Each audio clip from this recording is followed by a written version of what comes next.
one and all. Ladies and gentlemen, boys and girls, children of all ages, welcome back, welcome back, welcome back to your favorite show with your favorite bro. Back one more time. After a disappointing 1-2 Sunday, 1-1 Saturday, so can't really be mad about that one. We're back. One last chance to go 500 in the playoffs this year. This one's so close. I've been flip-flopping over who I'm going to take in this one, but it is the Houston Texans traveling out to Pittsburgh, Pennsylvania to take on the damn Steelers at home. And I will rock out with the home team in this one. It was family business yesterday. If you don't remember, go back and watch yesterday's quick takes, please. But yeah, in that one, the two teams I picked that I thought were going to win, kind of close, but well, Chicago kind of did help us out. Well, I guess I did go 2-1. Maybe I was on the right side yesterday, so maybe this pushes us over. I didn't even remember that. I picked Chicago to win. Man, but we are in for a treat tonight as well, talking about Chicago. The former owner of the Chicago Bears Aaron Rodgers is in action against the Houston Texans and that vaunted defense, and why I will take the Steelers in this one. This one's, like I mentioned, family business again. We picked the Patriots. My nephew from my mom's side, his middle name's Brady, so shout out to him. Kai, it was for you. Your Patriots won. They move on. Also, after the Chargers, they lost once again, like the Chargers always do. But we move on past the division in this one. Still in the AFC, still in the conference, so this might, result in who plays. I don't think that this actually matters. I think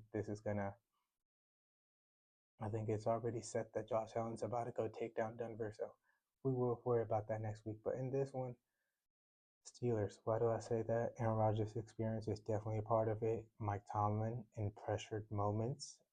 Yes, he is 0-6 in his last 6 playoff appearances. Is it going to go 0-7? That's a very tough task to, especially seeing John Harbaugh just get fired. If not this year, that leash is very, very, very short. I'm not saying he gets fired. I do believe he and them go their separate ways. If not this year, definitely by next year. Also, it's kind of like set up for them. Aaron Rodgers' last run, Cameron Hayward, more than likely, it's going to be his last run, especially if they could go out on top. I mean, he doesn't have nothing to come back to. A Hall of Fame career stamped. I mean, almost everybody on the Texans side is very, very young. Where do we want to start off the back end? Let's go. Kamari Lassiter, dog. He gets less love because of Stingley, dog. He should be getting his just due. On the same boat with PS2. I don't want to name other people because he was a DPOY last year, so I think giving him that respect of keeping him in the same boat as a DPOY kind of sums up his level. Like I mentioned, Kamari Lassiter on the other side, no joke. So if you're not picking on Stingley, you're picking on Lassiter, and you don't want to pick on Lassiter. In the nickel, Jalen Petrie. I thought he was gonna, suffer a little bit with the Jimmy Ward signing when they did a few years back. That never worked out for them, and it kind of worked out as a blessing for Jalen Petrie, where he moved down to the nickel. He has been phenomenal. Definitely a top 5 nickel. And then the safety, you have Kalen Bullock. He's playing phenomenal. All of these guys are young, so even with inexperience, they're playing together. That's, I feel like, one of their biggest strengths is their togetherness that they have. And in marriages, you have Alshire, who's not that old, in the middle of the linebacking core, running that defense. I've heard very, very numerous things about him, not bad things, as people have kind of, with the Trevor Lawrence hit, they've kind of painted him. He plays very emotionally with his heart out. But I've heard he is very, very intelligent. So, you get the best of both worlds. You get an intelligent linebacker and a hard-hitting one, and then you have other guys around him like a Christian Harris, who's kind of gone down the pecking order. You never know what his future holds, but all of those guys, very, very phenomenal. And I did not even talk about the D-line just yet. Will Anderson, Danielle Hunter, all those guys, absolutely phenomenal. But like I mentioned, Arthur Smith, he was in Tennessee. He knows how the Texans kind of, the tendencies, let's say, as a franchise, you always have tendencies of what you like to do. there are some coaches that come in and put a shock to the system, like I want to say Detroit with Dan Campbell, how Detroit always was a cautious team. Now they're an aggressive team, and that kind of changes the approach of the franchise. But I don't think, like with shout out to JJ Watt, he just came out with a video of them swarming defensively, and that's always been their mentality back then with their defense with JJ on the D line. Um, you had D'Amico, the coach, now at the linebacker. You had Jonathan Joseph in the back end. So you had, Kareem Jackson. You had like phenomenal pieces all around. Same thing with this defense as well. But all that being said, all that credit being given as just due, going back to the Pittsburgh Steelers, that place, that stadium. I mean, last week they should not have won that game. Maybe it's the Father's blessing. He blessed that field with the fresh new sod, and maybe that blessing carries on over this week. Yes, I know Darnell Washington's hurt. Yes, I know their left tackle Broderick Jones is on IR. However, I think Dylan Cook has actually done pretty well. He went against Myles Garrett, who hit that sack against the Steelers. They somehow found a way. They lost that game 13-6, but they found a way to kind of, not give up a sack. Even with the offensive line, you probably don't anticipate, being in the top five, but they have been in the top 15. They have recently started, if you want to go back to that Detroit game, started chugging up yardage for Jalen Warren, for Kenneth Gainwell. The three biggest factors I do believe in this matchup for the Steelers, outside of that known name, are going to be Kenneth Gainwell, him just catching some passes out of the backfield, just being that safety blanket for Aaron.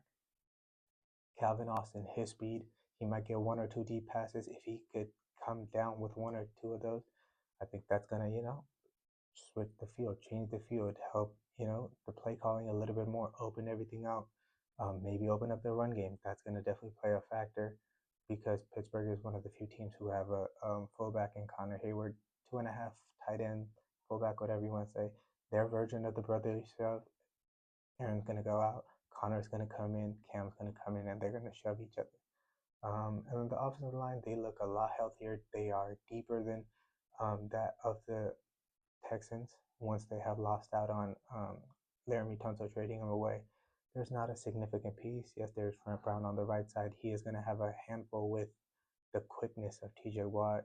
I mean, they have two decent pass rushers on their end as well, outside of TJ Watt and Alex Highsmith, who's not put up the numbers that he had of last year. But at home, these are the moments. Nick Herbig, maybe he stands up, gets a sack or two.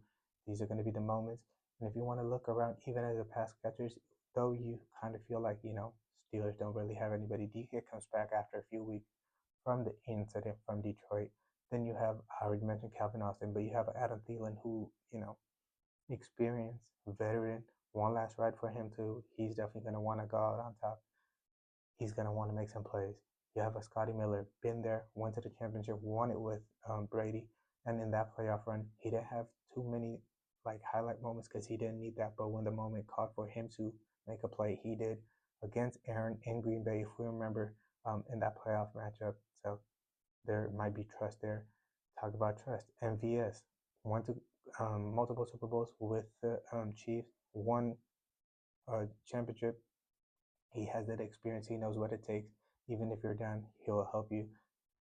Most of the wide receiver outside of him, like Romo Wilson, Calvin Austin, Ben Skowronek, those guys can, definitely play a factor. Maybe it's in the special teams as well.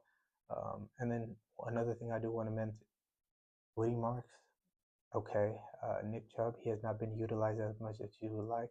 I do believe it was only once the whole season that the Texans had 100-yard rushing. So if you can't rely on a rushing game, especially in the playoffs, it's going to be hard for CJ Stroud to just beat the Pittsburgh Steelers defense in Pittsburgh. Um, and I didn't even mention Jalen Ramsey in all of this because that experience factor in the back end is definitely going to matter. That secondary last week did look abysmal, so they're going to have to come back, step up. And then some other nuggets I do want to give up. I don't believe Joey Porter has given up a touchdown all year this year. One of the few cornerbacks, I believe, historically to do so. And yeah, they have Keanu Benton, who has been a standout with him in the mix. Their rushing game is far, far, far superior. Gives up 100 yards, a lot, 100 yards more with him out of the lineup than with him in it. So it's going to definitely help out their defense. Outside of that, then it's going to be on the wide receivers to go make plays, which playmakers make plays. Experience wise, Aaron Rodgers, Mike Tomlin against D'Amico Ryan and CJ Stroud, you always want to lean towards the experience. Desperation wise, too, though they are the fourth seed, I want to say Pittsburgh's playing with more desperation. One last thing I do want to mention for the Houston Texans, they have not lost since November 9th against, or November 2nd, in a very close 3-point loss at home against Denver. Before that, they beat the Niners. Before that, they lost to the Seattle Seahawks. And before that, they had a bye. So, since their bye, they've only lost 2 games. Since November 9th, they have not lost a single game. So, why do I mention that? At some point, that streak is going to come to an end. Do I believe they take this all the way to the Super Bowl? If they do, this is going to be one of the best runs ever.